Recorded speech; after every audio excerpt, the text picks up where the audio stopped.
Hello class, आज हम लोग देखेंगे atomic number and mass number, मतलब परमाणु संख्या और द्रव्यमान संख्या। तो चलिए इसको देखते हैं। गोल्डस्टीन द्वारा 1886 में कैनाल किरणों की खोज हुई। कैनाल किरणें मतलब एनोड किरणें की खोज हुई। ठीक, ये किरणें कैसी होती है? धनावेशित कणों से मिलकर बनी होती है। जो कैनाल किरणें होती है या फिर जो एनोड किरणें होती है वो किससे मिलकर के बनी होती है? धनावेशित कणों से। ठीक, तो गोल्डस्टीन द्वारा ही कुछ दूसरे अपरमाणु कणों प्रोटॉन की खोज हुई। प्रोटॉन पर धन आवेश होता है। प्रोटॉन का आवेश इलेक्ट्रॉन के आवेश के बराबर, किंतु क्या होता है? विपरीत होता है। जितना इलेक्ट्रॉन में आवेश होता है उतना ही आवेश प्रोटॉन में भी होता है, लेकिन दोनों का जो आवेश होता है वो कैसा होता है? विपरीत। प्रोटॉन में जो आवेश होता है वो प्लस होता है और इलेक्ट्रॉन का आवेश क्या होता है? माइनस होता है। 1932 में जेम्स चैडविक ने एक और अपरमाणु कण न्यूट्रॉन की खोज की। अब इससे पहले प्रोटॉन और इलेक्ट्रॉन की खोज हुई थी। अब उसके बाद जेम्स चैडविक ने किसकी खोज की? न्यूट्रॉन की। न्यूट्रॉन का जो द्रव्यमान होता है प्रोटॉन के द्रव्यमान के क्या होता है? बराबर होता है, लेकिन न्यूट्रॉन पर कोई सा भी आवेश नहीं होता।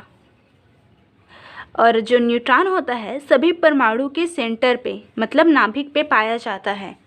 न्यूट्रॉन कहाँ पे पाया जाता है? परमाणु के नाभिक पे।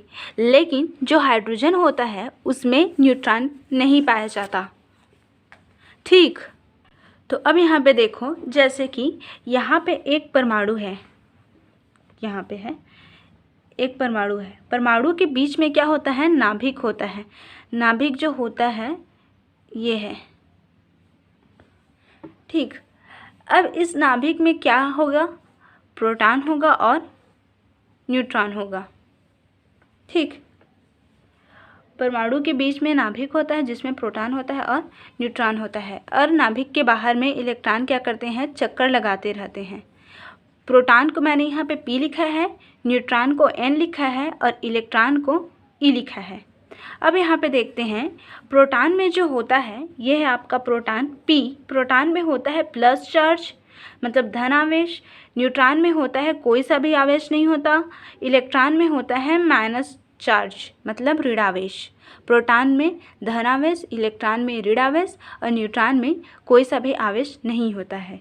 तो यहाँ पे ये बताया गया है कि जो प्रोटॉन में जितना आवेश होता है, कितना आवेश होता है प्रोटॉन में? यहाँ पे प्रोटॉन में होता है प्लस 1.6022 इंटू 10⁻⁻, माइनस कितना होता है? 90 होता है। ठीक, प्रोटॉन में जो चार्ज होता है प्लस 1.6022 इंटू 10⁻⁻19 धन 1.6022 गुणित 10⁻⁻19 होता है। ठीक, उसी तरह से इलेक्ट्रॉन में कितना आवेश होता है? इलेक्ट्रॉन में भी इतना ही आवेश होता है, लेकिन यहाँ पे प्लस में दिया है, वो यहाँ पे किस में दिया जाएगा? माइनस में दिया जाएगा। ठीक है, और इलेक्ट्रॉन में क्या हो जाएगा? इलेक्ट्रॉन में जो आवेश होगा वो -1 इंटू 6.22 इंटू 10⁻⁻90 होता है। अब यहाँ पे देखो इसका मात्रक क्या है, मतलब प्लस 1.622 इंटू 10⁻⁻90 यहाँ पे क्या होगा? कौन सा मात्रक होगा? तो यहाँ पे आएगा आपका कूलाम। ठीक, यहाँ पर भी कौन सा मात्रक होता है? कूलाम। ठीक, तो इसको देख लीजिएगा आप लोग। किसी भी नाभिक में प्रोटॉन होता है और न्यूट्रॉन होता है। न्यूट्रॉन में कोई सा भी आवेश नहीं होता, लेकिन जो प्रोटॉन होता है उसमें प्लस चार्ज होता है और इसका मात्रक होता है ये। और इलेक्ट्रॉन जो होता है वो उसमें कौन सा चार्ज होता है? माइनस चार्ज होता है और इसका द्रव्यमान होता है, मतलब उसमें आवेश की संख्या होती है इतनी। प्रोटॉन में प्लस और इलेक्ट्रॉन में माइनस। ठीक, अब आगे देखते हैं। परमाणु के अपरमाणु कणों के अध्ययन के बाद निष्कर्ष निकलता है कि परमाणु में क्या होते हैं, इलेक्ट्रॉन होते हैं, प्रोटॉन होते हैं और न्यूट्रॉन होते हैं। प्रोटॉन और न्यूट्रॉन परमाणु के नाभिक में होते हैं और इलेक्ट्रॉन नाभिक के बाहर कक्षा में होते हैं। जो परमाणु उदासीन होगा, मतलब जिस परमाणु में कोई सा भी अभी आवेश उत्पन्न नहीं हुआ है, उसमें प्रोटॉन की संख्या इलेक्ट्रॉन की संख्या के बराबर होती है। मतलब ये है उदासीन परमाणु है, जैसे कि यहाँ पे सोडियम है, यहाँ पे अगर प्लस या फिर माइनस मैं नहीं लिख रही हूँ तो ये क्या कहलाएगा, मतलब यहाँ पे प्लस लिखा है या फिर माइनस लिखा है तो ये क्या हो गया आपका, ये आयनिक परमाणु। लेकिन यहाँ पे सिर्फ Na लिखा है, यहाँ पे ना तो प्लस है ना तो माइनस है, तो ये कहलाएगा आपका उदासीन परमाणु। ठीक, उसी तरह से कार्बन है, यहाँ पे ऐसे ही है, मतलब ये भी उदासीन है। अगर प्लस और माइनस लिखेंगे तो वो उदासीन परमाणु नहीं कहलाएगा। ठीक है, तो जो उदासीन परमाणु होगा जिसमें प्लस या फिर माइनस यहाँ पे डिनोट नहीं किया जाएगा, उसमें प्रोटॉन की संख्या और इलेक्ट्रॉन की संख्या क्या होगी, बराबर होगी। जो उदासीन परमाणु होगा उसमें प्रोटॉन की संख्या और इलेक्ट्रॉन की संख्या कितनी होगी, बराबर होगी, दोनों में इक्वल होगी। प्रोटॉन और न्यूट्रॉन उदासीन परमाणु में क्या होते हैं, समान होते हैं। परमाणु में उपस्थित कुल प्रोटॉन की संख्या को क्या कहते हैं हम लोग, परमाणु संख्या। देखो अब समझ में आ रहा होगा। देखो परमाणु, प्रोटॉन कहाँ पे होता है, परमाणु के बीच में। ठीक, प्रोटॉन कहाँ पे होता है, परमाणु के बीच में होता है। और अगर परमाणु उदासीन है तो उसमें प्रोटॉन की संख्या इलेक्ट्रॉन की संख्या के क्या होगी, बराबर होगी। तो परमाणु में क्या होता है, परमाणु में उपस्थित कुल प्रोटॉन की संख्या को क्या कहते हैं हम लोग, परमाणु संख्या। जैसे कि यहाँ पे दिया है आपका सोडियम। ठीक, तो सोडियम है, मान लेते हैं इसमें प्रोटॉन की संख्या कितनी है, 11 है। प्रोटॉन की संख्या कितनी है, प्रोटॉन की संख्या 11 है, तो इलेक्ट्रॉन की संख्या भी कितनी हो जाएगी, 11 हो जाएगी। ये समझ में आ गया। मतलब किसी भी परमाणु का, अगर परमाणु उदासीन है तो उसमें प्रोटॉन की संख्या इलेक्ट्रॉन की संख्या दोनों क्या होती है, बराबर होती है। अगर उदासीन परमाणु है तो उसमें किसी भी परमाणु में प्रोटॉन की संख्या उसकी क्या कहलाती है, उसकी परमाणु क्रमांक या फिर परमाणु संख्या कहलाती है। किसी भी परमाणु में प्रोटॉनों की संख्या उसकी परमाणु संख्या या फिर परमाणु क्रमांक को बताती है। जैसे कि सोडियम में प्रोटॉन की संख्या कितनी है, 11 है। सोडियम में प्रोटॉन की संख्या 11 है तो इसका परमाणु क्रमांक, सोडियम का परमाणु क्रमांक क्या हो जाएगा, 11। 11 क्या है, उसकी परमाणु संख्या या फिर परमाणु क्रमांक। उसी तरह से यहाँ पे देखते हैं कोई तत्व है आपका कार्बन। मान लेते हैं कार्बन में परमाणु संख्या कितनी है, 6 है। कार्बन में परमाणु संख्या कितनी है, 6, तो इसका परमाणु क्रमांक कितना हो जाएगा, कार्बन में प्रोटॉन की संख्या कितनी है, यह है प्रोटॉन। कार्बन में प्रोटॉन की संख्या होती है 6, तो इसका परमाणु क्रमांक हो जाएगा।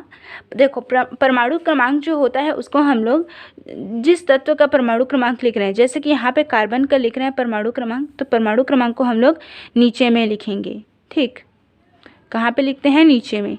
तो परमाणु और परमाणु संख्या या फिर परमाणु क्रमांक को कहाँ पे लिखते हैं, उस तत्व के नीचे साइड में लिखते हैं। ठीक, तो यहाँ पे देखो किसी भी तत्व के प्रोटॉन की संख्या को उसकी क्या कहेंगे, परमाणु संख्या। तो इसकी परमाणु संख्या कितनी है, 6 है। अब परमाणु संख्या को कौन से अक्षर से दर्शाएंगे हम लोग, Z। जहाँ पर Z लिखा है उसका मतलब क्या है, परमाणु संख्या या फिर परमाणु क्रमांक के बारे में बात किया जा रहा है। ठीक, इतना समझ में आ गया। अब देखते हैं परमाणु का जो द्रव्यमान होता है, परमाणु का द्रव्यमान परमाणु के नाभिक में उपस्थित प्रोटॉन और न्यूट्रॉन के योग के आधार पर ज्ञात किया जाता है। कोई परमाणु है उसका भार निकालना है, तो भार निकालने के लिए हमें उसके में उपस्थित प्रोटॉन की संख्या और उसके इलेक्ट्रॉनों की संख्या के बारे में जानकारी होनी चाहिए। परमाणु का द्रव्यमान परमाणु के नाभिक में उपस्थित प्रोटॉन और न्यूट्रॉन के योग के आधार पर ज्ञात किया जाता है। परमाणु द्रव्यमान बराबर क्या हो जाएगा, प्रोटॉन की संख्या प्लस न्यूट्रॉन की संख्या। परमाणु द्रव्यमान मतलब उसका एक तरीके से भार। जैसे कि इस पेन का परमाणु द्रव्यमान निकालना है ना, इस पेन का क्या निकालना है, परमाणु द्रव्यमान या फिर द्रव्यमान संख्या। तो हमें इसके परमाणु में उपस्थित प्रोटॉन की संख्या प्लस न्यूट्रॉन की संख्या का पता होना चाहिए, तभी हम लोग बता पाएंगे कि उनकी परमाणु द्रव्यमान संख्या क्या है, कितनी है। ठीक, परमाणु का द्रव्यमान परमाणु के नाभिक में उपस्थित प्रोटॉन और न्यूट्रॉन के योग के आधार पर ज्ञात किया जाता है, जिसे द्रव्यमान संख्या कहते हैं। द्रव्यमान संख्या को नापने की इकाई क्या है, यू है, यूनिफाइड मास है। नाभिक में उपस्थित अपरमाणु कण प्रोटॉन न्यूट्रॉन को न्यूक्लियन भी कहते हैं। जो परमाणु होता है, तो परमाणु के बीच में प्रोटॉन और न्यूट्रॉन होता है, उसको एक साथ हम लोग क्या कह सकते हैं, न्यूक्लियन भी कह सकते हैं। ठीक, इतना समझ में आ गया। प्रोटॉन की संख्या बराबर उस परमाणु के क्रमांक की संख्या, मतलब उसके परमाणु क्रमांक की संख्या है। ठीक, हमें ये बोला गया है कि लिथियम का परमाणु क्रमांक और परमाणु क्रमांक लिखिए। ठीक, और द्रव्यमान संख्या या फिर परमाणु द्रव्यमान क्या होता है, परमाणु संख्या या फिर द्रव्यमान संख्या, उसमें उपस्थित प्रोटॉन की संख्या प्लस न्यूट्रॉन की संख्या। द्रव्यमान संख्या बराबर क्या होता है, प्रोटॉन की संख्या प्लस न्यूट्रॉन की संख्या। प्रोटॉन की संख्या कितनी है तथा न्यूट्रॉन की संख्या कितनी है, इन दोनों को बताकर हम लोग ये बता सकते हैं कि उस परमाणु की द्रव्यमान संख्या कितनी है। तो अब देखो यहाँ पे हम लोग इलेक्ट्रॉन को ई से, प्रोटॉन को पी से, न्यूट्रॉन को एन द्वारा दर्शाते हैं, है ना। किसी परमाणु को दर्शाने के लिए परमाणु संख्या, द्रव्यमान संख्या और तत्व का प्रतीक हम लोग इस प्रकार लिख सकते हैं, जैसे यहाँ पे दिया गया है। मान लेते हैं हमें सोडियम के बारे में बताना है, सोडियम की परमाणु संख्या, द्रव्यमान संख्या को और उसके प्रतीक को बताना है, तो किस तरह से लिखेंगे उसको यहाँ पे देखते हैं। तो यहाँ पे देखो, आपको किसके बारे में बताना है, सोडियम के बारे में। तो यहाँ पे सोडियम को लिखना बीच में और नीचे में परमाणु संख्या को लिखना है। परमाणु संख्या क्या होती है ये हमने जान लिया। परमाणु संख्या क्या होती है, उस परमाणु में उपस्थित प्रोटॉन की संख्या होती है। किसी भी तत्व की परमाणु संख्या उस तत्व में उपस्थित क्या, प्रोटॉन की संख्या। यहाँ पे परमाणु संख्या 11 है, इसका मतलब प्रोटॉन की संख्या इसमें क्या है, इस परमाणु में प्रोटॉन की संख्या कितनी है, P बराबर 11 है। चूँकि ये उदासीन परमाणु है ना, तो प्लस माइनस है, तो इसमें इलेक्ट्रॉन की भी संख्या कितनी है, 11 है। ये तो समझ में आ गया। प्रोटॉन की संख्या, इलेक्ट्रॉन की संख्या पता चल गया। अब देखो, जिस तत्व की परमाणु संख्या, जिस तत्व के परमाणु के बारे में हमें बताना है, तो उस तत्व को यहाँ पे लिखना, नीचे में परमाणु क्रमांक को लिखना और ऊपर में परमाणु भार को लिखना। परमाणु भार मतलब द्रव्यमान संख्या, परमाणु भार मतलब द्रव्यमान संख्या या फिर उसका भार, उस तत्व का भार। ठीक है, तो परमाणु भार या फिर द्रव्यमान संख्या क्या होता है, द्रव्यमान संख्या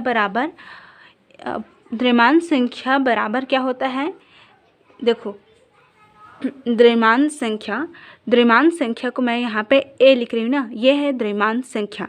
ए बराबर जो होता है P प्लस N होता है, जहाँ पे P प्रोटॉन की संख्या, N इलेक्ट्रॉन की संख्या है। इसका मतलब ये हो गया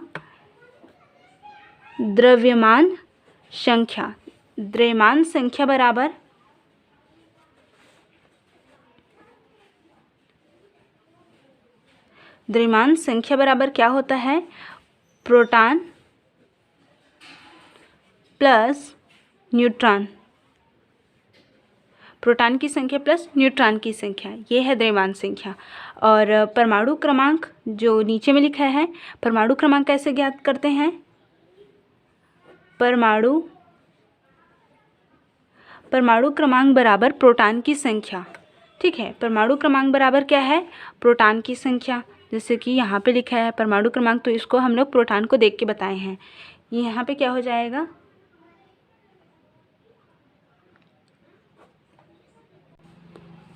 प्रोटॉन की संख्या। ठीक, द्रव्यमान संख्या बराबर प्रोटॉन की संख्या प्लस न्यूट्रॉन की संख्या और परमाणु क्रमांक बराबर प्रोटॉन की संख्या से है। ठीक, अब न्यूट्रॉन की संख्या हम लोग कैसे ज्ञात करेंगे, यहाँ पे द्रव्यमान संख्या है, देखो परमाणु क्रमांक को हम लोग Z अक्षर से डिनोट करते हैं। यहाँ पे द्रव्यमान संख्या को A लिखते हैं, उसी प्रकार परमाणु क्रमांक को हम लोग Z लिखते हैं। जेड। यहाँ पे मैं ये लिख भी सकती हूँ जेड बराबर क्या होता है पी, मतलब परमाणु संख्या बराबर प्रोटॉन की संख्या। किसमें? उदासीन परमाणु में। ठीक, उदासीन परमाणु मतलब उसमें प्लस और माइनस वहाँ पे नहीं होना चाहिए, तब की बात है। उसके बाद अगर हम लोग देखें न्यूट्रॉन की संख्या को कैसे निकालेंगे, तो यहाँ पे लिखा है ए माइनस जेड करके। किसको? न्यूट्रॉन की संख्या को। न्यूट्रॉन की संख्या कैसे निकालेंगे? न्यूट्रॉन की संख्या देखो n बराबर होता है a माइनस जेड। यहाँ पे a क्या है? यहाँ पे देखो a क्या है? द्रव्यमान संख्या, मतलब जो ऊपर में लिखा है वो है, और ये z क्या है? परमाणु संख्या, जो नीचे में लिखा है वो है, और n क्या है? न्यूट्रॉन की यहाँ पे n जो लिखा है वो क्या है? न्यूट्रॉन की संख्या। न्यूट्रॉन कहाँ पे होता है? परमाणु के बीच में होता है। न्यूट्रॉन की संख्या बराबर यहाँ पे आ जाएगा आपकी न्यूट्रॉन की संख्या बराबर यहाँ पे आ जाएगा, न्यूट्रॉन की संख्या बराबर द्रव्यमान संख्या माइनस परमाणु संख्या। तो अब यहाँ पे देखो न्यूट्रॉन की संख्या बराबर क्या होता है? द्रव्यमान संख्या माइनस, न्यूट्रॉन की संख्या बराबर द्रव्यमान संख्या माइनस परमाणु संख्या।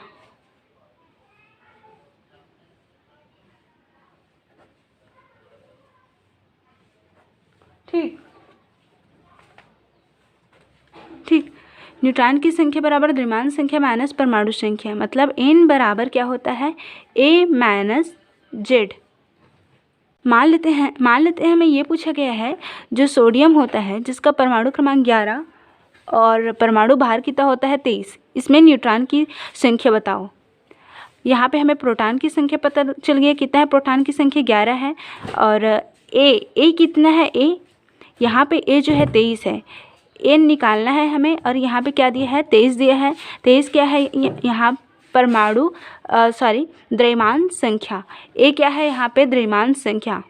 ए क्या है? द्रव्यमान संख्या। ए कितना दिया है? 23 दिया है। और जेड क्या है? जेड बराबर होता है प्रोटॉन की संख्या। उदासीन परमाणु में प्रोटॉन की संख्या कितनी है? 11 है। परमाणु संख्या कितनी है? 11 है। तो यहाँ पे लिखो 11। तो n बराबर कितना आ गया? 12। तो यहाँ पे 12 क्या है? न्यूट्रॉन की संख्या है। ठीक, इतना समझ में आ गया। तो इसी तरह से और कुछ तत्व है यहाँ पे कुछ तत्व है जिनकी परमाणु संख्या और द्रव्यमान संख्या दिया गया है, मतलब आपको बताना है। हाइड्रोजन का प्रतीक क्या होता है? H। हाइड्रोजन को हम लोग क्या लिखते हैं? H। प्रोटॉन की संख्या कितनी है? यहाँ पे हाइड्रोजन में 1 है, प्रोटॉन की संख्या 1 है, मतलब परमाणु संख्या कितनी हो जाएगी? 1। प्रोटॉन की संख्या 1 है हाइड्रोजन की, तो इसमें परमाणु संख्या कितनी हो जाएगी? 1। और यहाँ पे हाइड्रोजन की द्रव्यमान संख्या कितनी होती है? वो भी 1 होती है। अब यहाँ पे आप लोग न्यूट्रॉन की संख्या निकालना, ठीक है। न्यूट्रॉन की संख्या को हम लोग कैसे निकालेंगे? द्रव्यमान संख्या माइनस परमाणु संख्या।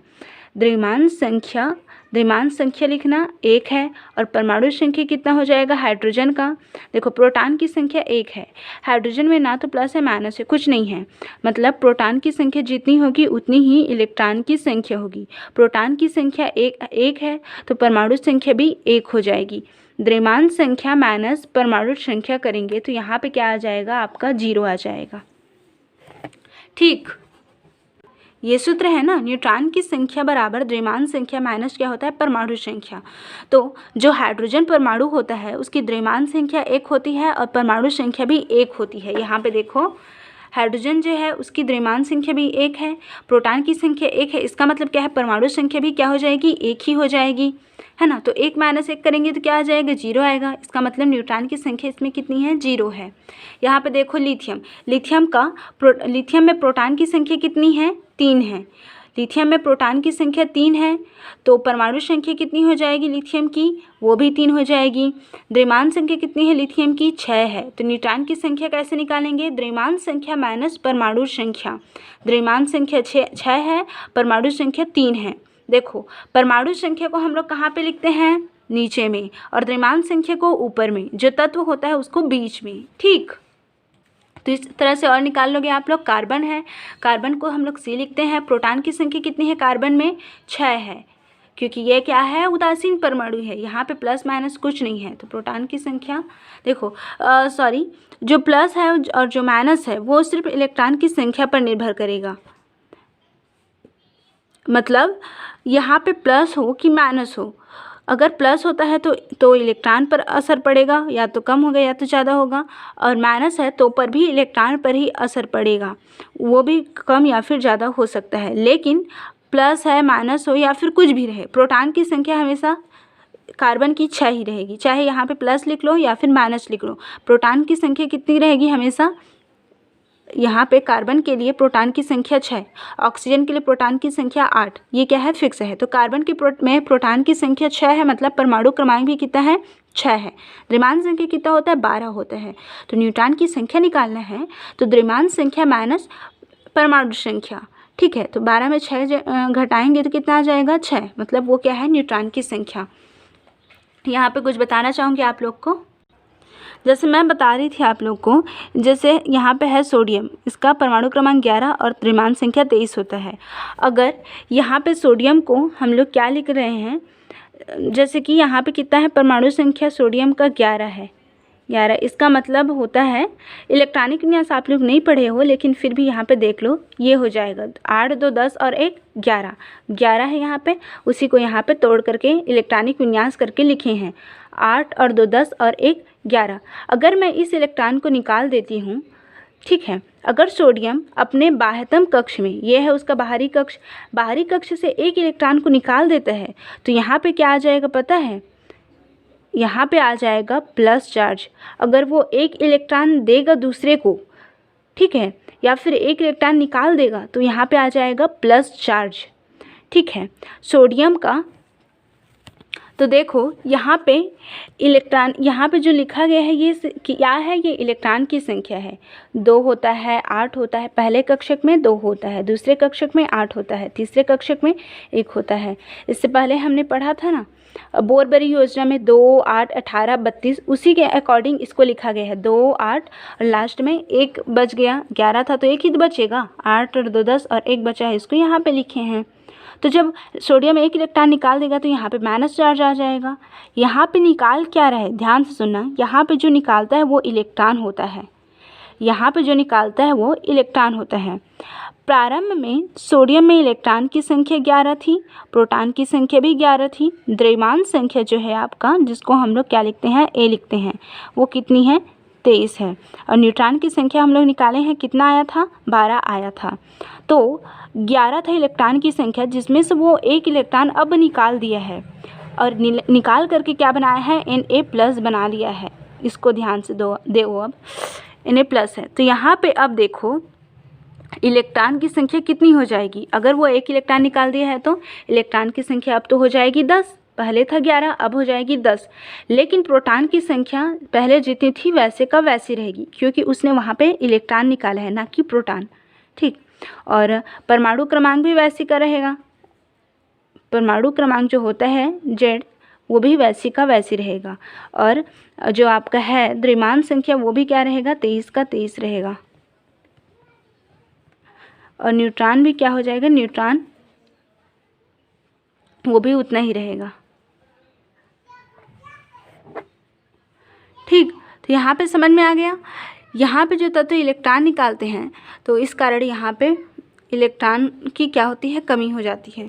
तो यहाँ पे देखा हमने किसी भी तत्व का जितना मतलब प्रोटॉन, किसी भी तत्व में जितने प्रोटॉन की संख्या होती है वही उसकी परमाणु संख्या होती है। तो इस तरह से आप लोग यहाँ पे न्यूट्रॉन की संख्या निकाल सकते हो। तो अब आगे हम लोग देखेंगे समस्थानिक, परमाणु भार और समभारिक, ठीक। इसको हम लोग देखने वाले हैं, समस्थानिक, परमाणु भार और समभारिक। तो सबसे पहले देखते हैं समस्थानिक क्या होता है। समस्थानिक क्या होता है? यहाँ पे एक उदाहरण दिया है छोटा सा, उससे समझते हैं। कार्बन तत्व के बारे में यह देखा गया है कि कार्बन की कुछ परमाणु की द्रव्यमान संख्या जिसको हम लोग कहाँ पे लिखते हैं? तत्व के ऊपर में लिखते हैं। द्रव्यमान संख्या बराबर क्या होता है? प्रोटॉन की संख्या प्लस न्यूट्रॉन की संख्या। इसको याद करते जाइएगा। तो परमाणुओं की द्रव्यमान संख्या 12 और कुछ की क्या होती है, 14 होती है। ये पाया गया कि जो कार्बन होता है, कार्बन की 2 परमाणु संख्या होती है, कार्बन की 2 परमाणु भार होती है। मतलब किसी कार्बन का भार 12 होता है तो किसी कार्बन का भार कितना होता है, 14 होता है। हाँ, तो ये पूछा गया कि हाँ ऐसा होता क्यों है। तो वास्तव में होता क्या है, कार्बन 12 और कार्बन 14 में न्यूट्रॉन की संख्या अलग अलग होती है। न्यूट्रॉन की संख्या अलग अलग होती है, इस कारण दोनों के भार में क्या हो जाता है, अंतर हो जाता है। जहाँ कार्बन 12 में 6 न्यूट्रॉन होते हैं, वही कार्बन 14 में 8 न्यूट्रॉन होते हैं। तो चलिए इसको देखते हैं क्या बोला जा रहा है। यहाँ पे ये बोला गया है कि प्रकृति में हमें 2 रूप में कार्बन मिलते हैं। पहला कार्बन जिसका परमाणु क्रमांक 6, दूसरा कार्बन जिसका परमाणु क्रमांक भी 6। पहला कार्बन जिसकी परमाणु भार 12 मतलब द्रव्यमान संख्या 12, दूसरा कार्बन जिसकी परमाणु भार क्या होता है, 14 होता है, या फिर द्रव्यमान संख्या कितना होता है, 14 होता है। तो यहाँ पे देखो, यहाँ पे ये बोला गया है, इसमें प्रोटॉन की संख्या अगर देखेंगे तो P बराबर हो जाएगा आपका 6, इलेक्ट्रॉन की संख्या भी 6, और न्यूट्रॉन की संख्या में निकालना पड़ेगा। तो यहाँ पे परमाणु क्रमांक को क्या लिखते हैं, Z कितना है, 6, क्योंकि प्रोटॉन की संख्या 6 है तो परमाणु संख्या भी क्या हो जाएगी, यहाँ पे शॉर्ट में लिख देती हूँ, परमाणु संख्या। ये क्या है, इलेक्ट्रॉन, उसमें कितना इलेक्ट्रॉन है, इलेक्ट्रॉन की संख्या, और ये क्या है, P प्रोटॉन। ठीक, उसमें प्रोटॉन की संख्या कितनी है, 6 है, इलेक्ट्रॉन की संख्या कितनी है, 6 है, परमाणु संख्या कितनी है, 6 है। उसके बाद द्रव्यमान संख्या निकालो, यहाँ पे दिया है द्रव्यमान संख्या 12, द्रव्यमान संख्या बराबर A। ये क्या है आपका द्रव्यमान संख्या, कितना दिया है, 12। तो अब हम लोग यहाँ से ये निकाल सकते हैं कि उसमें द्रव्यमान न्यूट्रॉन कितना होगा, यह है द्रव्यमान संख्या। ठीक, तो अब यहाँ से हम लोग क्या निकाल सकते हैं, न्यूट्रॉन की संख्या। जैसे कि यहाँ पे परमाणु A बराबर कितना है, N निकालना है ना, N मान निकालना है। तो N बराबर क्या होता है, परमाणु संख्या, द्रव्यमान संख्या प्लस न्यूट्रॉन की संख्या। कैसे ज्ञात करते हैं हम लोग न्यूट्रॉन की संख्या, द्रव्यमान संख्या माइनस परमाणु संख्या, N बराबर A माइनस Z, ऐसे ज्ञात करते हैं ना। यहाँ पे N क्या है, न्यूट्रॉन की संख्या को दर्शाता है, A क्या है, द्रव्यमान संख्या को, और Z क्या है, परमाणु संख्या को। तो द्रव्यमान संख्या कितना दिया है, यहाँ पे 12 दिया है, यहाँ पे देखो 12 दिया है, और परमाणु संख्या 6। तो 12 और में 6 घटाएंगे तो क्या हो जाएगा, N का मान आएगा आपका 6, 12 में 6 घटाएंगे 6 ही आएगा। इसका मतलब वह कार्बन जिसका परमाणु भार 12 है और परमाणु क्रमांक 6 है, उसमें कितना न्यूट्रॉन है, इसमें कितना न्यूट्रॉन आ गया, 6। उसके बाद यहाँ पे देखो, इसमें प्रोटॉन की संख्या P बराबर कितना है, 6 है, E बराबर कितना है, 6 है, Z बराबर मतलब परमाणु संख्या कितना है, 6 है, और A बराबर कितना है, मतलब द्रव्यमान संख्या 14 है। तो यहाँ से न्यूट्रॉन की संख्या निकालो, न्यूट्रॉन की संख्या बराबर द्रव्यमान संख्या A माइनस क्या होता है, Z, द्रव्यमान संख्या माइनस परमाणु संख्या। तो N बराबर क्या हो जाएगा, द्रव्यमान संख्या कितना है, 14 है, और Z कितना है, 6 है। तो 14 में 6 घटाएंगे तो कितना आ जाएगा, 8 आ गया। तो वह कार्बन जिसका परमाणु भार 14 है, उसमें न्यूट्रॉन की संख्या कितनी है, 8 है, और वह कार्बन जिसका परमाणु भार 12 है, उसमें न्यूट्रॉन की संख्या कितनी है, 6 है। तो ये समझ में आ गया। तो यहाँ पे न्यूट्रॉन की संख्या में अंतर के कारण ही दोनों की परमाणु भार में भी क्या है, अंतर है। न्यूट्रॉन की संख्या में अंतर के कारण दोनों के परमाणु भार में क्या है, अंतर है। तो इसी को यहाँ पे बताया गया है। तो अब इन दोनों को हम लोग क्या कह सकते हैं, इन दोनों को क्या कहेंगे हम लोग, समस्थानिक। समस्थानिक क्या होता है, समस्थानिक किसी तत्व के वे तत्व होते हैं जिनके परमाणु संख्या क्या होते हैं, समान होते हैं, लेकिन परमाणु भार क्या होते हैं, अलग अलग। तो यहाँ पे परमाणु संख्या में क्या लिखना है, वे तत्व जिनके परमाणु क्रमांक समान होते हैं लेकिन परमाणु भार क्या होते हैं, अलग अलग होते हैं, क्या कहलाते हैं, समस्थानिक। वे तत्व जिनके परमाणु संख्या क्या होते हैं, समान होते हैं लेकिन परमाणु भार क्या होते हैं, अलग अलग होते हैं या फिर भिन्न भिन्न होते हैं, वे क्या कहलाते हैं, क्या कहलाते हैं, समस्थानिक कहलाते हैं। और इस उदाहरण को लिख लेना, कार्बन 6 और कार्बन 12, कार्बन 6 और कार्बन 14। तो इस उदाहरण को लिख लेना और समझा देना। ठीक, अब देखते हैं समभारिक क्या होता है। हम आगे देखने वाले हैं समभारिक। तो यहाँ पे देखो समस्थानिक का एक और उदाहरण यहाँ पे दिया गया है, क्लोरीन 35 और क्लोरीन 37। क्लोरीन 35 और क्लोरीन 37। देखो क्लोरीन का जो परमाणु संख्या होता है कितना होता है, क्लोरीन का 17। क्लोरीन का परमाणु संख्या 17 होता है और परमाणु भार एक का 35 और एक का 37 होता है।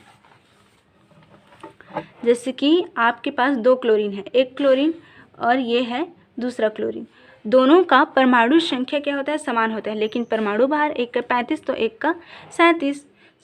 ठीक है, 35.5 होता है ये। हाँ, तो इसको नॉर्मली मैं यहाँ पे लिख देती हूँ 35.5। तो एक क्लोरीन का परमाणु संख्या मतलब परमाणु भार कितना होता है, 35.5, और दूसरे क्लोरीन का परमाणु भार 37 होता है। तो यहाँ पे समझ में आ गया, दोनों की परमाणु संख्या समान है लेकिन दोनों के परमाणु भार क्या होते हैं, अलग अलग होते हैं। तो ये क्या कहलाता है, समस्थानिक। अब क्या देखना है, समभारिक।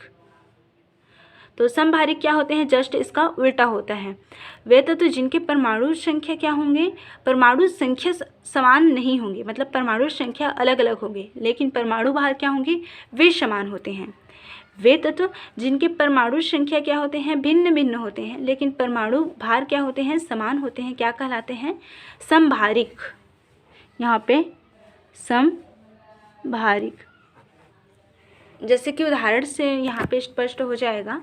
यहाँ पे है आपका समभारिक में कार्बन और दूसरा है आपका नाइट्रोजन। कार्बन का परमाणु क्रमांक होता है 6, नाइट्रोजन का होता है 7। कार्बन का परमाणु भार होता है 14, नाइट्रोजन का 14। मतलब 2 कार्बन होते हैं ना समस्थानिक में।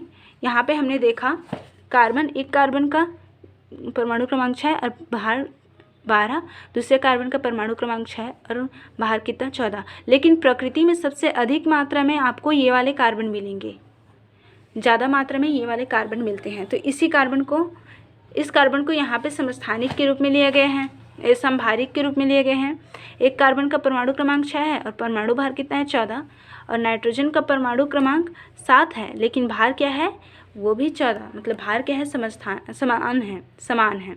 तो वे तत्व जिनके परमाणु संख्या क्या होते हैं, भिन्न भिन्न लेकिन परमाणु भार क्या होते हैं, समान होते हैं, क्या कहलाते हैं, समभारिक। क्या कहलाते हैं, समभारिक। जैसे कि यहाँ पे देखो, यहाँ पे प्रोटॉन कितना है, यहाँ पे प्रोटॉन P बराबर 6 है, E बराबर भी 6 हो जाएगा, तो Z बराबर मतलब परमाणु संख्या भी क्या हो जाएगा, 6। और A कितना दिया है, A मतलब द्रव्यमान संख्या 14 दिया है ना। और न्यूट्रॉन निकालेंगे तो न्यूट्रॉन के लिए फॉर्मूला क्या है, A माइनस Z। A कितना दिया है, N क्या है, न्यूट्रॉन की संख्या, A क्या है, द्रव्यमान संख्या। द्रव्यमान कितना दिया है, यहाँ पे 14 दिया है, तो 14 लिख लो यहाँ पे, माइनस करके Z मतलब परमाणु संख्या कितना दिया है, 6। तो N बराबर कितना आ जाएगा, N बराबर 14 में 6 निकालेंगे तो 8 आ गया। उसके बाद यहाँ पे देखो, यहाँ पे नाइट्रोजन है, नाइट्रोजन में इलेक्ट्रॉन कितना दिया है, 7 दिया है। प्रोटॉन कितना दिया है, 7 दिया है। परमाणु संख्या कितना दिया है, 7 दिया है। और क्या बच गया, A। परमाणु भार कितना दिया है, वो 14 दिया है। अब यहाँ पे निकालेंगे हम लोग न्यूट्रॉन की संख्या। तो न्यूट्रॉन की संख्या निकालेंगे तो क्या आ जाएगा, परमाणु भार कितना है, 14 है, लेकिन द्रव्यमान संख्या कितना है, 7 है। तो क्या हो जाएगा, 14 में 7 घटाएंगे तो 7 आ जाएगा। न्यूट्रॉन की संख्या दोनों में क्या है, भिन्न भिन्न है, इसमें भी भिन्न है, इसमें दोनों में क्या है, भिन्न भिन्न, एक दूसरे से में अलग अलग हैं। तो परमाणु संख्या समभारिक क्या होता है, वे तत्व जिनके परमाणु क्रमांक क्या होते हैं, अलग समान नहीं होते। वे तत्व जिनके परमाणु क्रमांक समान नहीं होते लेकिन परमाणु भार क्या होते हैं, समान होते हैं, वो क्या कहलाएंगे, आपके समभारिक। ठीक, इस उदाहरण को लिख लेना, कार्बन का और नाइट्रोजन का, और समझा लेना। ठीक, अब आगे देखते हैं परमाणु भार। परमाणु भार क्या होता है उसको देखते हैं। तो देखो परमाणु भार क्या होता है, एक तरह से हम लोग उस परमाणु का भार बताते हैं कि उसमें कितना भार है। ठीक, तो यहाँ पे ये प्रश्न उठता है कि परमाणु को तो हम लोग तो देख भी नहीं पाते, हम लोग देख नहीं पाएंगे तो उसको पकड़कर उसका भार कैसे निकालेंगे, है ना, ये समस्या है ना।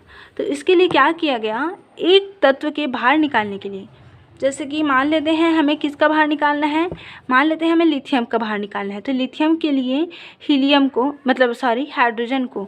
हाइड्रोजन को क्या बना दिया गया, मानक बना दिया गया कि जो आप तत्व तौल रहे हो उसका भार कितना है, हाइड्रोजन से कितना गुना भारी है या फिर कितना गुना कम है। तो ये है परमाणु भार। परमाणु भार किसी तत्व का क्या होता है, उसका भार होता है। जैसे कि यहाँ पे हाइड्रोजन का जो भार है 1.008 है, हीलियम का भार कितना है 4.003 है, लिथियम का भार कितना है 6.941 है। तो ये सभी उसका क्या है, भार है। तो आप लोग इसको पढ़िएगा, समस्थानिक क्या होता है, परमाणु भार क्या होता है, यहाँ पे दिया है उसको भी अच्छे से पढ़िएगा, और समभारी क्या होता है। तो आज के लिए बस इतना ही, दूसरे दिन से नेक्स्ट अध्याय को चालू करेंगे।